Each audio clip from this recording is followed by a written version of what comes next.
Hi all. ഇന്ന് ചിങ്ങ ഒന്നായിട്ട് രാവിലെ വിളക്കൊക്കെ കത്തിച്ച് തനിക്കുട്ടി ആദ്യകുട്ടനൊക്കെ രാവിലെ ഉറക്കെണീറ്റ് വിളക്കൊക്കെ തൊട്ട് തൊഴുത് പിന്നെ ആദ്യകുട്ടന് ഇന്ന് സ്കൂളുണ്ട്. അപ്പം എക്സാം തുടങ്ങുന്നത് കൊണ്ട് പിന്നെ മോനെ സ്കൂളിലാക്കിയിട്ട് അമ്പലത്തിൽ പോകാമെന്ന് വിചാരിച്ച്.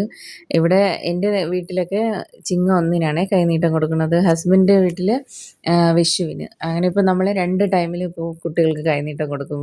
വിഷുവിനും ചിങ്ങ ഒന്നിനും കൈനീട്ടം കൊടുക്കും. അങ്ങനെ രണ്ടുപേരും കിട്ടിയ കാശൊക്കെ വാങ്ങിച്ചു വെച്ചു. പിന്നെ കുറച്ച് കഴിഞ്ഞ് അച്ഛമ്മ വന്നപ്പോൾ തനിക്കുട്ടിക്ക് ആദ്യകുട്ടന് കൈനീട്ടമൊക്കെ കൊടുത്തു.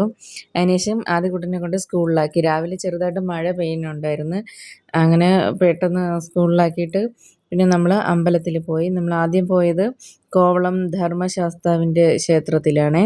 അവിടെ പോയി തൊഴുത് അവിടെ നെൽക്കതിര് കൊടുക്കുന്നുണ്ടായിരുന്നു. പിന്നെ നെൽക്കതിരൊക്കെ മേടിച്ചു അവിടെ നിന്ന് തൊഴുതിറങ്ങി. അതിനുശേഷം നമ്മൾ പോയത് പനത്തുറ സുബ്രഹ്മണ്യ സ്വാമി ക്ഷേത്രത്തിലാണ്. അവിടെയും നെൽക്കതിരുണ്ടായിരുന്നു. നെൽക്കതിര് അവിടെ നിന്ന് മേടിച്ചു. അവിടെ നിന്ന് നല്ല ചൂട് പാൽപ്പായസം കിട്ടിയിരുന്നു. പിന്നെ അതൊക്കെ കുടിച്ചിട്ട് നമ്മൾ പിന്നെ അവിടെ നിന്ന് ഇറങ്ങി. ഇതാണ് പനത്തുറ ക്ഷേത്രത്തിലെ അഗ്നിക്കാവടി നടക്കുന്ന സ്ഥലം. അതിനുശേഷം നമ്മൾ പിന്നെ പോയത് പാച്ചലൂർ ചുടുകാട് ദേവി ക്ഷേത്രത്തിലാണ്.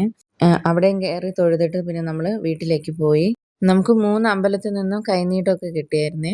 പിന്നെ നമ്മൾ വീട്ടിലെത്തി വാങ്ങിച്ച നെൽക്കതിരൊക്കെ കൊണ്ടുവച്ചു. അപ്പോൾ ഇന്നത്തെ വീഡിയോ ഇത്രയേ ഉള്ളൂ. Thank you for watching.